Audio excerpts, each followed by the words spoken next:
नमस्कार दोस्तों, स्वागत है आपका एक बार फिर आपके अपने चैनल हेलो टीचर में। पिछले 3-4 वीडियो जो देखे थे मोस्ट एमसीक्यू क्वेश्चन के बारे में देखे जा रहे हैं। Material management, inventory management, inventory control, इसके ऊपर ये सीरीज़ चालू है।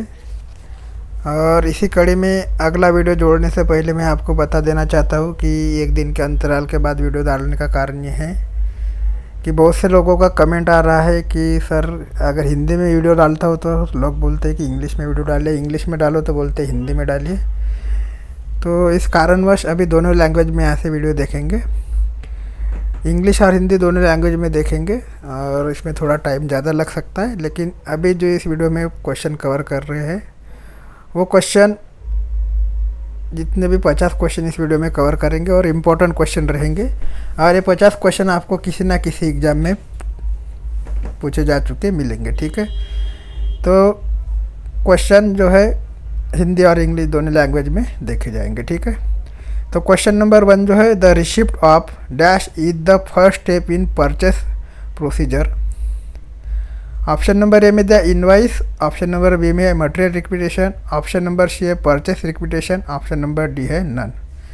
तो क्वेश्चन नंबर 1 जो है, की प्राप्ति क्रय प्रक्रिया का पहला चरण है। इसका जो हिंदी में अनुवाद होता है डैश की प्राप्ति क्रय प्रक्रिया का पहला चरण है। और इसका जो आंसर हो जाता है ऑप्शन नंबर सी, ठीक है, परचेस रिक्विटेशन।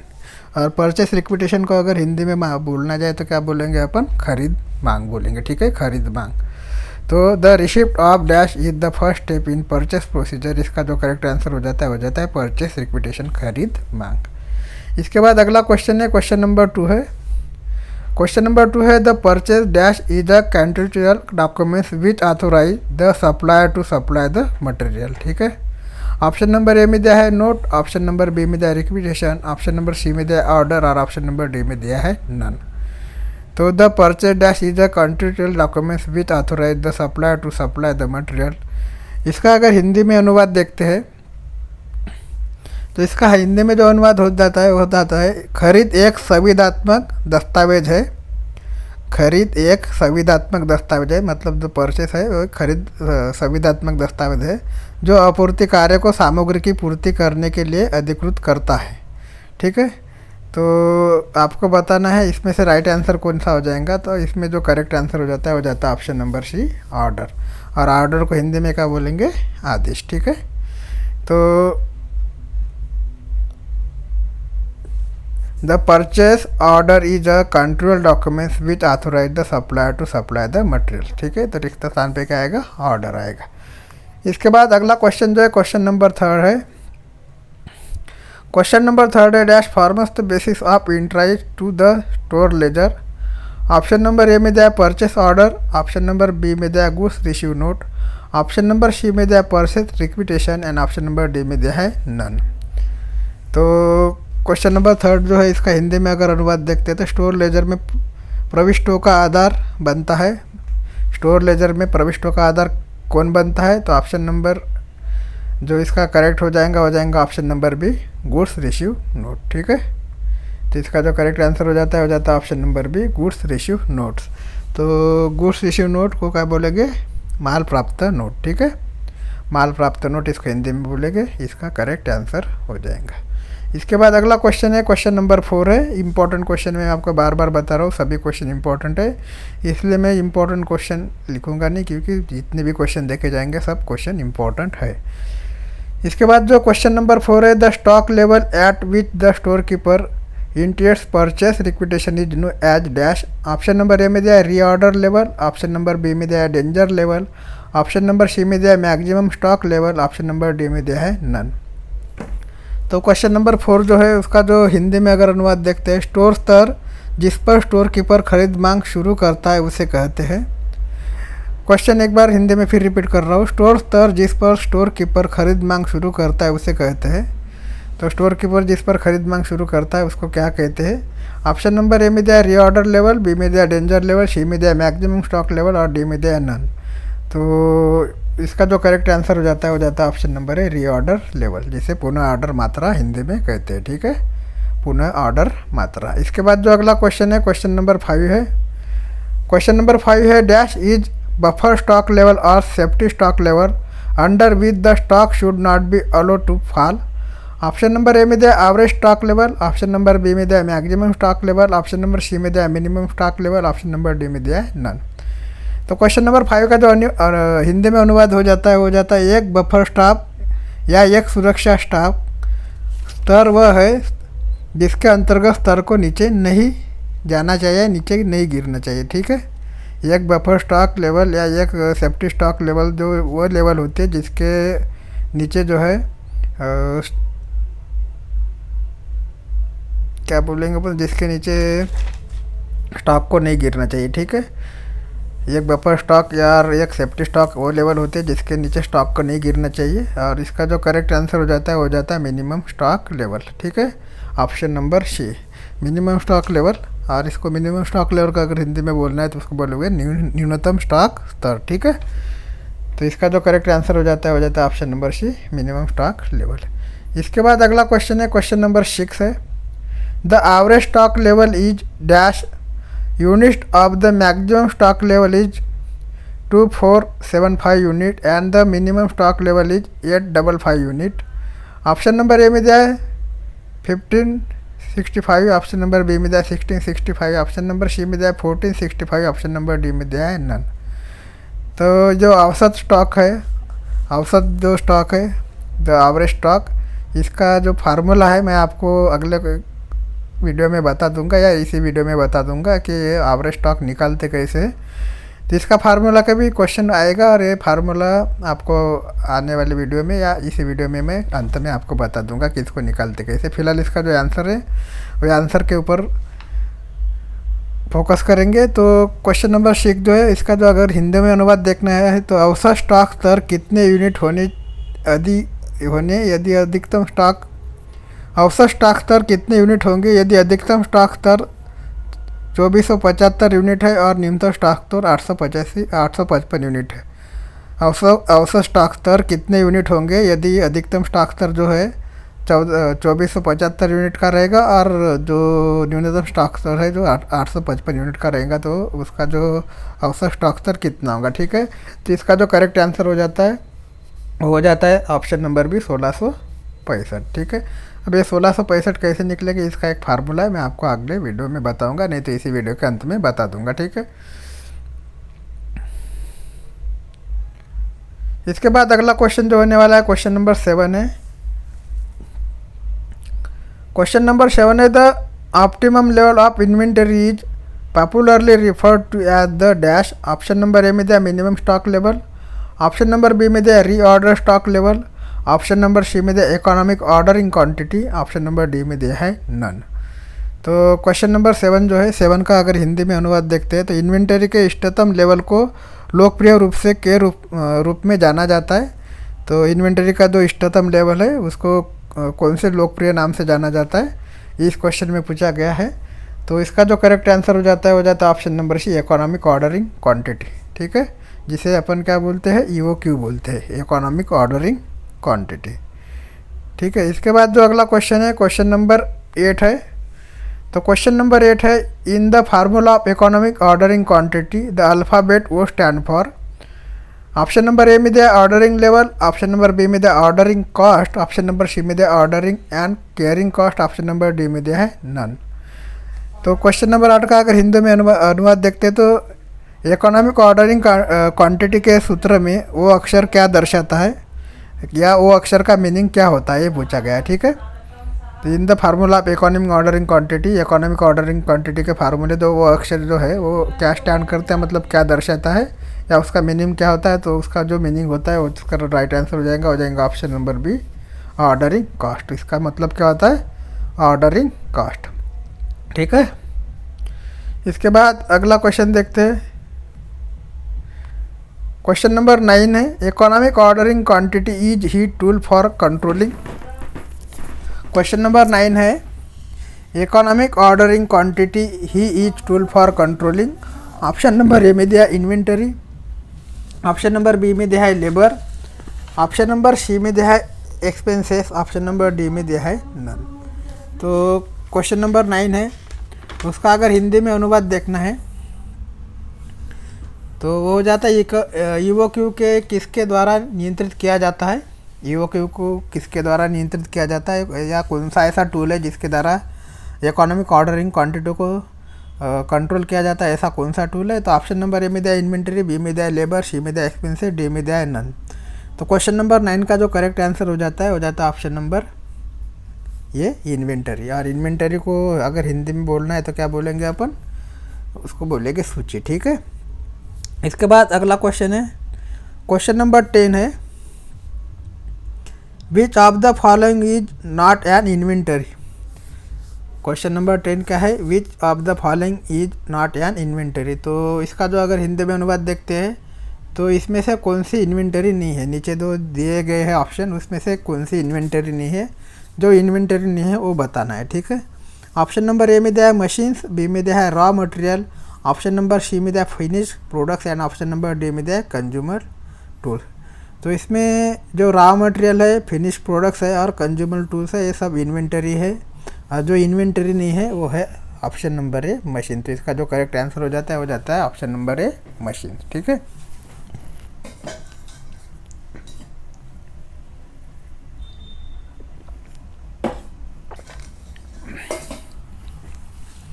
इसके बाद अगला क्वेश्चन है, क्वेश्चन नंबर 11 है, the following classes of cost are usually involve in inventory decision except. Option number A में दिया cost of ordering, option number B में दिया carrying cost, option number C में दिया cost of shortage, option number D में दिया machining cost. The following classes of cost are usually involve in inventory decision except. इसको जो हिंदी में अनुवाद देखते हैं तो निम्नलिखित वर्गों की लागतों आमतौर पर इन्वेंटरी निर्णय में शामिल होती है, ठीक है। तो किसके सिवाय होती है वो बताना है, ठीक है। निम्नलिखित वर्गों की जो लागत है आमतौर पर इन्वेंटरी निर्णय में शामिल होती है, सिवाय इसके मतलब इसके सिवाय, ठीक है। तो किसके सिवाय, ऑप्शन नंबर ए में दिया कॉस्ट ऑफ ऑर्डरिंग, बी में दिया कैरिंग कॉस्ट, सी में दिया कॉस्ट ऑफ शॉर्टेज, डी में दिया मशीनिंग कॉस्ट। तो इसका जो करेक्ट आंसर हो जाता है option number D machining cost.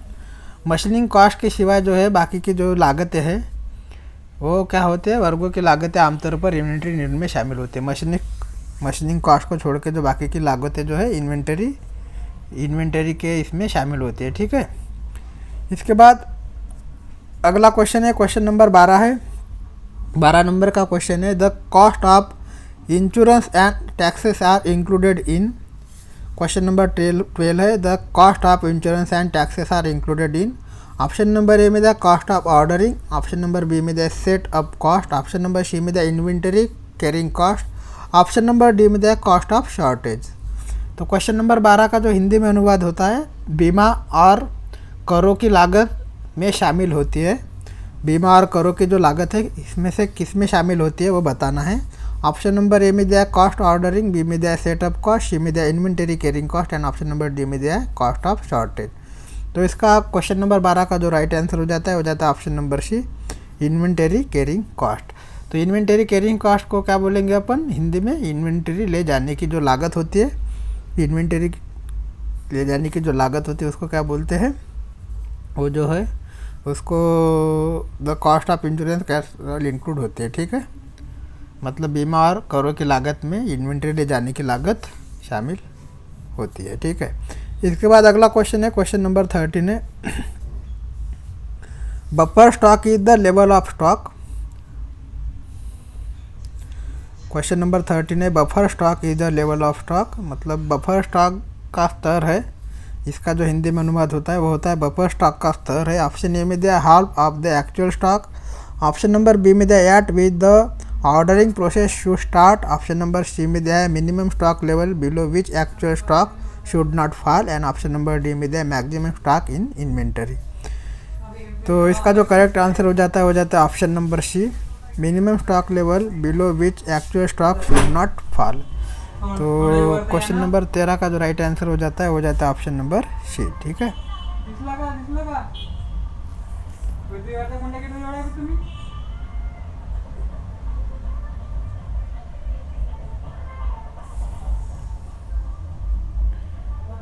तो minimum stock level below which actual stock should not fall. तो इसको अगर हिंदी में अनुवाद देखना है तो मिनिमम स्टॉक का स्तर जिसे वास्तविक स्टॉक के नीचे नहीं गिरना चाहिए। ठीक है, मिनिमम स्टॉक का वह स्तर है जिसे वास्तविक स्टॉक के नीचे नहीं गिरना चाहिए।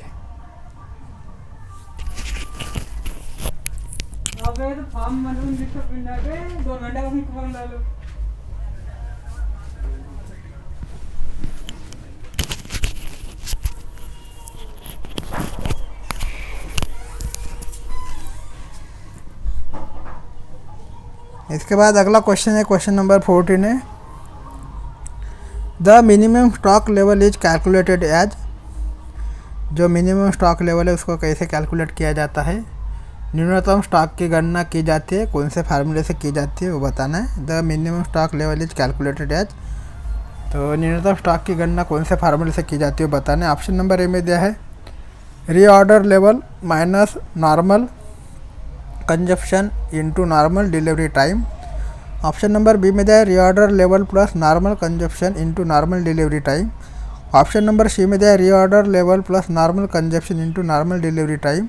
ऑप्शन नंबर डी में दिया है reorder level plus normal consumption divide by normal delivery time.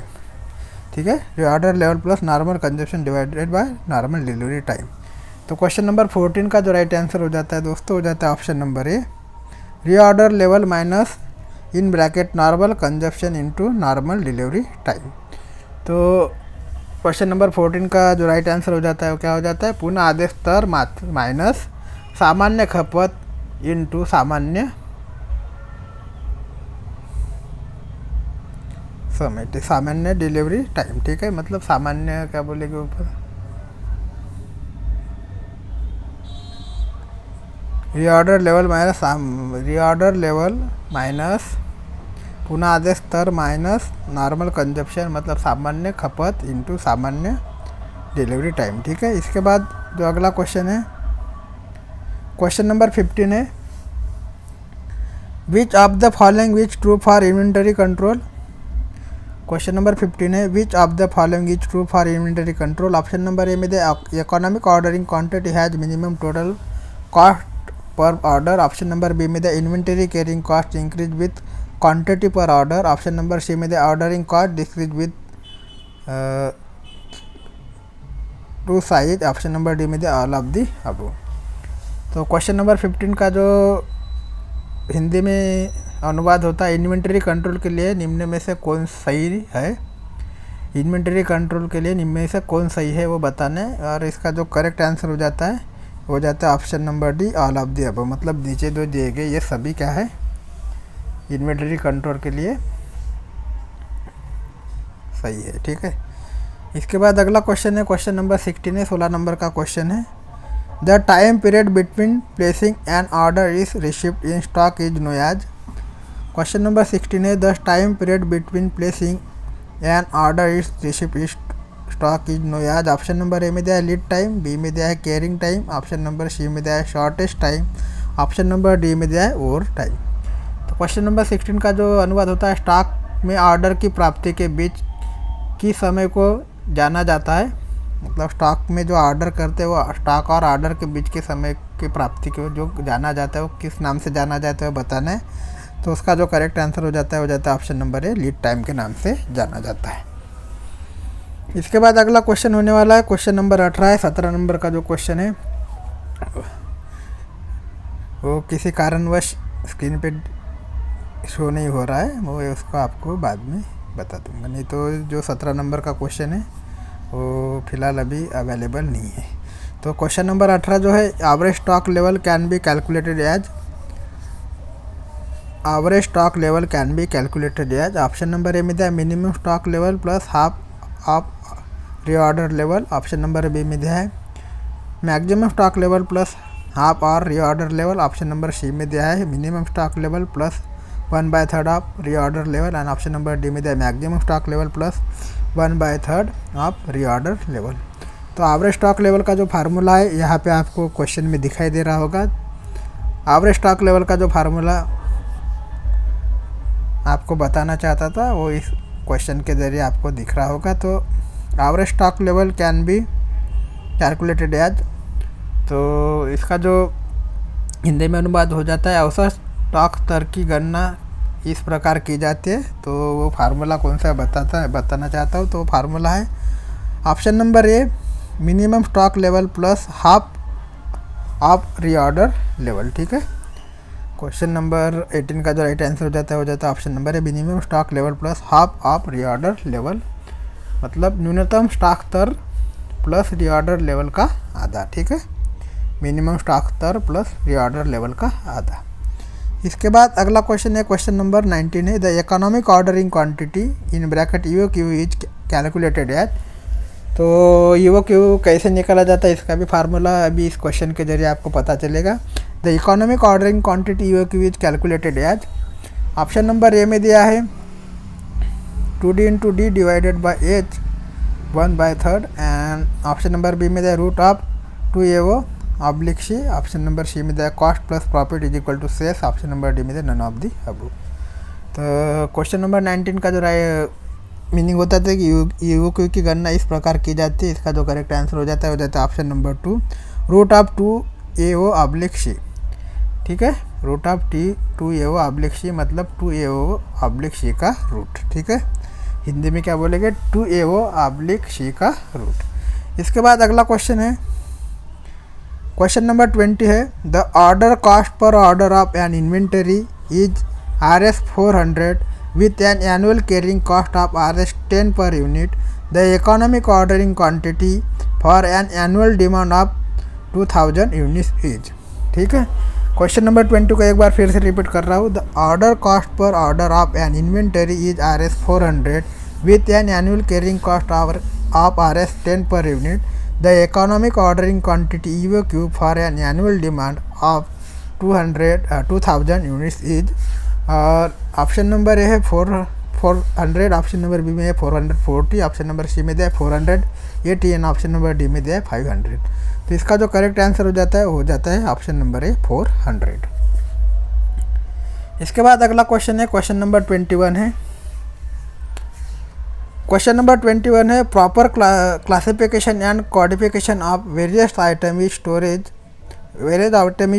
In essential for efficient. Question number 21 is proper classification and codification of various item is store is essential for efficient dash. Option number A में दिया है record keeping, option number B में दिया है storage, option number C में दिया है selling, option number D में दिया है नन। तो क्वेश्चन नंबर 21 का जो हिंदी में अनुवाद हो जाता है, भंडारों में विभिन्न मदों का उचित वर्गीकरण एवं संहिताकरण के लिए आवश्यक है। रिपीट एक बार कर रहा हूँ हिंदी में, भंडारों में विभिन्न मदों का उचित वर्गीकरण एवं संहिताकरण के लिए आवश्यक है। तो क्या आवश्यक है बताना है। ऑप्शन नंबर ए में दिया रिकॉर्ड कीपिंग, बी में दिया स्टोरेज, सी में दिया selling and option number D में दिया है नन। तो इसका जो करेक्ट आंसर हो जाता है ऑप्शन नंबर बी स्टोरेज। तो स्टोरेज को हिंदी में क्या बोलेंगे, स्टोरेज के हिंदी में बोला जाता है भंडार। ठीक है, इसके बाद अगला क्वेश्चन है, क्वेश्चन नंबर 22 है, क्वेश्चन नंबर 22 है, dash is the grouping of material according to its nature. Question number 22 है, dash is the grouping of material according to its nature. Option number A में दिया क्लासिफिकेशन, ऑप्शन नंबर बी में दिया codification, option number C में दिया centralisation, option number D में दिया है नन। तो क्वेश्चन नंबर 22 का अगर हिंदी में अनुवाद देखते हैं, वह क्या है जो सामग्री को उसकी नेचर के हिसाब से समूहित करता है। ठीक है, वह क्या है जो सामग्री को उसकी नेचर के हिसाब से समूहित करता है। इसमें से जो दिया गया है वो कौन सा है वो बताना है, जो सामग्री को उसके नेचर के हिसाब से समूहित करता है। ऑप्शन नंबर ए में दिया क्लासिफिकेशन, बी में दिया कोडिफिकेशन, सी में दिया सेंट्रलाइजेशन एंड डी में दिया है नन। तो इसका जो करेक्ट आंसर हो जाता है ऑप्शन नंबर ए क्लासिफिकेशन। ठीक है, क्लासिफिकेशन को अगर हिंदी में बोलना चाहे तो क्या बोलेंगे, उसको वर्गीकरण बोलेंगे। ठीक है, वर्गीकरण। इसके बाद अगला क्वेश्चन है, क्वेश्चन नंबर 23 है, क्वेश्चन नंबर 23 है, dash is the procedure for assigning symbol to the material. Question number 23 है, dash is the procedure for assigning symbol to the material. Option number A में दिया क्लासिफिकेशन, ऑप्शन नंबर बी में दिया codification, option number C में दिया है centralisation, option number D में दिया है नन। तो क्वेश्चन नंबर 23 का जो राइट आंसर हो जाता है दोस्तों पहले इसका हिंदी में अनुवाद देख लेते हैं। तो क्वेश्चन नंबर 23 का जो हिंदी में अनुवाद होता है, सामग्री को प्रतीक निर्दिष्ट करने की प्रक्रिया है।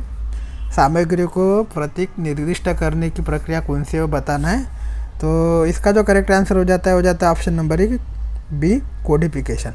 और कोडिफिकेशन को हिंदी में क्या बोलेंगे? संहिताकरण। ठीक है, संहिताकरण। इसके बाद अगला क्वेश्चन है, क्वेश्चन नंबर 24 है।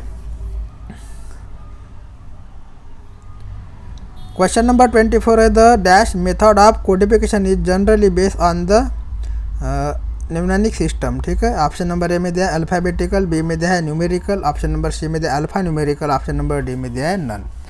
तो क्वेश्चन नंबर 24 का जो हिंदी में अनुवाद होता है, संहिताकरण की विधि सामान्यतः स्मारक प्रणाली पर आधारित होती है। संहिताकरण की जो विधि है सामान्यतः स्मारक प्रणाली पर आधारित होती है। तो कौन सी विधि है बताना है। ऑप्शन नंबर ए में दिया अल्फ़ाबेटिकल, बी में दिया न्यूमेरिकल, सी में दिया alpha numerical, option number D में दिया नन। तो इसका जो करेक्ट आंसर हो जाता है option number C, alpha numerical. और अल्फ़ा न्यूमेरिकल को जो हिंदी में अपन बोलेंगे वो क्या बोलेंगे? Alpha numerical. अल्फ़ा न्यूमेरिकल को अल्फ़ा न्यूमेरिकल ही बोलेंगे। इसके बाद अगला क्वेश्चन है, क्वेश्चन नंबर 25 है, 25 नंबर का क्वेश्चन है। Dash is the organisation head of the store department. ठीक है, dash is the organisational head of the store department. तो ऑप्शन नंबर ए में दिया स्टोर कीपर, बी में दिया परचेस मैनेजर, सी में दिया store clerk, option number D में दिया है नन। तो क्वेश्चन नंबर 25 का जो हिंदी में अनुवाद होता है, भंडार विभाग का संगठनात्मक प्रमुख कौन होता है? भंडार विभाग का संगठनात्मक प्रमुख कौन होता है? ऑप्शन नंबर ए में दिया स्टोर कीपर, बी में दिया परचेस मैनेजर, सी में दिया store clerk and option number D में दिया है नन। तो इसका जो करेक्ट आंसर हो जाता है ऑप्शन नंबर ए, स्टोर कीपर। ठीक है, इसके बाद अगला क्वेश्चन है, क्वेश्चन नंबर 26 है। Maintaining promote an accurate record of all goods issue and return is the duty of। ठीक है, maintaining promote an accurate record of all goods issue and return is the duty of। Option number A में दिया inspection clerk, B में दिया goods receiving clerk, option number C में दिया store keeper, option number D में दिया है none. तो क्वेश्चन नंबर 26 का जो हिंदी में अनुवाद हो जाता है, प्राप्त, जारी और लौटाए गए सभी सामानों का शीघ्र और सटीक रिकॉर्ड रखना किसका कर्तव्य होता है? एक बार रिपीट कर देता हूँ क्वेश्चन। प्राप्त, जारी और लौटाए गए सभी सामानों का शीघ्र और सटीक रिकॉर्ड रखना किसका कर्तव्य होता है? तो ये किसका कर्तव्य होता है? ये इसका जो करेक्ट आंसर हो जाता है option number C, store keeper. ये सब स्टोर कीपर का कर्तव्य होता है। इसके बाद अगला क्वेश्चन है, क्वेश्चन नंबर 27 है। क्वेश्चन नंबर 27 है, the dash is maintain by the store keeper. तो निम्न में से जो कौन सा डॉक्यूमेंट्स है जो स्टोर कीपर मेंटेन करके रखता है वो आपको बताना है। हिंदी में जो अनुवाद होता है कि निम्न में से कौन सा डॉक्यूमेंट्स है जो स्टोर कीपर मेंटेन करके रखता है। ऑप्शन नंबर ए में दिया है bin card, option number B में दिया है, ऑप्शन नंबर ए में दिया है bin card, option number B में दिया है sale report, option number C में दिया production report, option number D में दिया है नन। तो 27 का जो राइट आंसर हो जाता है option number A, bin card. ठीक है, बिन कार्ड जो है स्टोर कीपर मेंटेन करके रखता है। इसके बाद जो अगला क्वेश्चन है, क्वेश्चन नंबर 28 है। क्वेश्चन नंबर 28 है, the stores ledger is maintain by the dash department. The store laser is maintain by the dash department. The store laser कौन सा डिपार्टमेंट है जो मेंटेन करके रखता है, ये इस क्वेश्चन में पूछा गया है। ऑप्शन नंबर ए में दिया है स्टोर, ऑप्शन नंबर बी में दिया है कॉस्ट, ऑप्शन नंबर सी में दिया है परचेस और ऑप्शन नंबर डी में दिया है नन। तो 28 जो है विभाग द्वारा स्टोर लेजर का रखरखाव किया जाता है। ऑप्शन इसका जो करेक्ट आंसर हो जाता है ऑप्शन नंबर बी, कॉस्ट। ठीक है, कॉस्ट डिपार्टमेंट जो है स्टोर लेजर का रखरखाव करता है। कॉस्ट डिपार्टमेंट मतलब लागत डिपार्टमेंट। ठीक है, इसके बाद अगला क्वेश्चन है, क्वेश्चन नंबर 29 है। क्वेश्चन नंबर 29 है, dash is a record of both quantities and values. Option number A में दिया है bin card, option number B में दिया है store ledger, option number C में दिया है inspection report, option number D में दिया है none. Dash is a record of both quantities and value, इसका जो हिंदी में अनुवाद हो जाता है, मात्रा और मान दोनों का एक रिकॉर्ड है। वो रिकॉर्ड कौन सा है बताना है। मात्रा और मान दोनों का एक रिकॉर्ड रखा जाता है, वो रिकॉर्ड कौन सा है बताना है। और वो रिकॉर्ड का नाम क्या हो जाएगा option number B, store store ledger, ठीक है, उसका नाम क्या है, स्टोर लेजर है। इसके बाद अगला क्वेश्चन है, क्वेश्चन नंबर 30 है। क्वेश्चन नंबर 30 है, dash method of pricing issue follow the principle the material receive first are issue first, ठीक है। Dash method of pricing issue follow the principle that material receive first are issue first. Option number A मध्ये आहे वेटलेट average, option number B मध्ये आहे LIFO, option number C मध्ये आहे FIFO, option number D मध्ये है नन।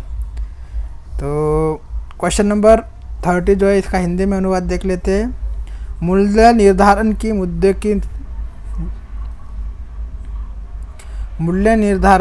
मुद्दों की स्थिति इस सिद्धांत का पालन करती है कि पहले प्राप्त सामग्री पहले जारी की जाती है, ठीक है।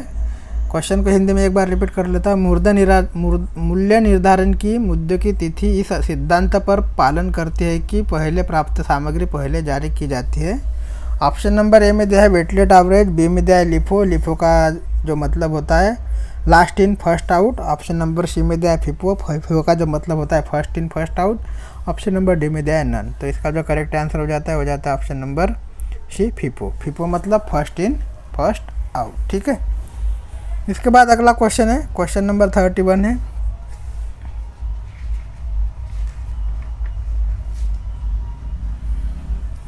क्वेश्चन नंबर 31 है, under the dash method of pricing issue stock is value at historical prize.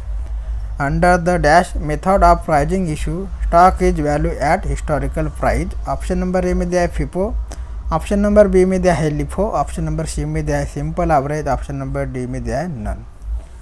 तो इसका जो हिंदी में अनुवाद हो जाता है, मूल्य निर्धारण निर्गमों की पद्धति के अंतर्गत स्टॉक का मूल्यांकन ऐतिहासिक मुद्दों पे किया जाता है, ठीक है। मूल्यार्जित निर्गमों की पद्धति के अंतर्गत स्टॉक का मूल्यांकन ऐतिहासिक मुद्दों के अंतर्गत किया जाता है। ऑप्शन नंबर ए में दिया है फिफो, बी में दिया है लिफो, सी में दिया है सिंपल एवरेज, डी में दिया है नन। तो इसका जो करेक्ट आंसर हो जाता है option number B LIFO. LIFO का क्या मतलब होता है, लेट इन फर्स्ट आउट। इसके बाद अगला क्वेश्चन है, क्वेश्चन नंबर 32 है। Simple average method is based on the principle that materials issue should be value at average price. Question number 32 is simple average method is based on the principle that material issue should be value at dash average price. Option number A में दिया है weighted, option number B में दिया है simple, option number C में दिया है periodic, option number D में दिया है नन। 32 का अगर हिंदी में अनुवाद देखना है तो सरल औसत विधि इस सिद्धांत पर आधारित है कि सामग्री के मुद्दों को मूल्यांकन औसत मुख्य पर किया जाना चाहिए, ठीक है। सरल औसत विधि इस सिद्धांत पर आधारित है कि सामग्री के मुद्दों को मूल्यांकन औसत मूल्य पर किया जाना चाहिए। और इसका जो उत्तर हो जाता है, आंसर जो हो जाता है इसका हो जाता है option number B simple. Simple को अपन हिंदी में क्या बोलेंगे, सिंपल को हिंदी में बोलेंगे सरल, ठीक है। इसके बाद अगला क्वेश्चन है, क्वेश्चन नंबर 33 है। क्वेश्चन नंबर 33 है, under dash method of pricing issue are valued at price calculated by dividing the total cost of material in the stock by the total quantity of material is stock, ठीक है। Question number 33 है, the under dash method of pricing issue are valuated at a price calculated by dividing the total cost of material in the stock by the total quantity of material in stock. Option number A में दिया simple average, option number B में दिया वेटलेट average, option number C में दिया last in first out, option number D में दिया है नन। क्वेश्चन नंबर 33 जो है इसका जो हिंदी में अनुवाद देखते हैं। मुख्य निर्गमों की पद्धति के तहत निर्गमों का मूल्य उस मूल्य पर लगाया जाता है जिसकी गणना स्टॉक में सामग्री की कुल लागत को कुल मात्रा में भाग देकर की जाती है, ठीक है। क्वेश्चन को हिंदी में एक बार रिपीट कर रहा हूँ। मुख्य निर्गमों की पद्धति के तहत निर्गमों का मूल्य उस मूल्य पर लगाया जाता है जिसकी गणना स्टॉक में सामग्री के कुल लागत को कुल मात्रा में भाग देकर किया जाता है। और इसका जो ऑप्शन दिया है सिंपल एवरेज, बी में दिया है वेटलेट एवरेज, सी में दिया है last in first out, D में दिया है नन। तो इसका जो करेक्ट आंसर हो जाता है option number B weighted average. और वेटेड एवरेज को अगर हिंदी में बोलेंगे तो उसे भारित औसत बोला जाता है, ठीक है। इसके बाद अगला क्वेश्चन है, क्वेश्चन नंबर 34 है। 34 नंबर का क्वेश्चन है, dash store organisation is adapted to store all the goods and centrally located at an place. Question number 34 is store organization is adapted to store all the goods and centrally located at on place.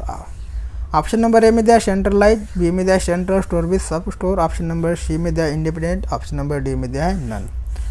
तो question number 34 का अगर हिंदी में अनुवाद देखते तो सभी सामानों को केंद्र में स्थित जगह पर स्टोर करने के लिए स्टोर संगठन को अपनाया जाता है। तो कौन सा क्या अपनाया जाता है, कौन सी विधि अपनाई जाती है बताना है। सभी सामानों को केंद्र में स्थित जगह पर स्टोर करने के लिए स्टोर संगठन को अपनाया जाता है। तो इसका जो करेक्ट आंसर हो जाता है वो जाता है ऑप्शन नंबर है सेंट्रलाइज। ठीक है, सेंट्रलाइज को हिंदी में क्या बोलेंगे, केंद्रीकृत। ठीक है, इसके बाद अगला क्वेश्चन है क्वेश्चन नंबर 35 है। इस वीडियो का लास्ट क्वेश्चन है, वीडियो का लास्ट क्वेश्चन है, बाकी के बचे कुछ क्वेश्चन अगले वीडियो में लेंगे। क्वेश्चन नंबर 35 है, under dash method of pricing material issue the value of closing stock represent the current market price. Question number 35 is under dash method of pricing material issue the value of closing stock represent the current market price. Option number A में दिया weighted average, option number B में दिया LIFO, option number C में दिया FIFO, option number D में दिया none. तो question number 35 का जो हिंदी में अनुवाद हो जाता है, सामग्री निर्गमन के मूल्य निर्धारण की विधि के तहत अंतिम स्टॉक का मूल्य वर्तमान बाजार मूल्य का प्रतिनिधित्व करता है। ठीक है, क्वेश्चन नंबर एक बार फिर पढ़ रहा हूँ। सामग्री निर्गमन के मूल्य निर्धारण की तिथि के तहत अंतिम स्टॉक का मूल्य वर्तमान बाजार मूल्य का प्रतिनिधित्व करता है। ऑप्शन नंबर ए में दिया वेटेड एवरेज, बी में दिया लिफो, सी में दिया फिफो, डी में दिया है नन। और इसका जो करेक्ट आंसर हो जाता है option number C FIFO. FIFO का जो मतलब होता है फर्स्ट इन फर्स्ट आउट। ठीक है, तो इसी के साथ यहाँ पे पार्ट ख़त्म हो जाता है। इसके बाद बाकी के जो 15 क्वेश्चन बचे इस सीरीज के वो अगले वीडियो में कवर कर लेंगे। और एग्ज़ाम की जो तारीख है बोर्ड ने जो डिक्लेयर की है, आशा करता हूँ कि वो तारीख तक एग्ज़ाम हो जानी चाहिए। बोर्ड ने जो आदेश दिया है वो आदेश के हिसाब से, वो रूटीन के हिसाब से अगर एग्ज़ाम होती है तो ये महीने में आपकी एग्ज़ाम हो जाएंगी, अन्यथा एग्ज़ाम फिर डिले हो सकती है। ठीक है, तो इसी के साथ अगर आपने हमारे चैनल हेलो टीचर को अगर सब्सक्राइब नहीं किया है तो प्लीज़ सब्सक्राइब कर लीजिए, बेल आइकन को क्लिक कर लीजिए और अपने दोस्तों के साथ शेयर कर लीजिए। थैंक यू, धन्यवाद।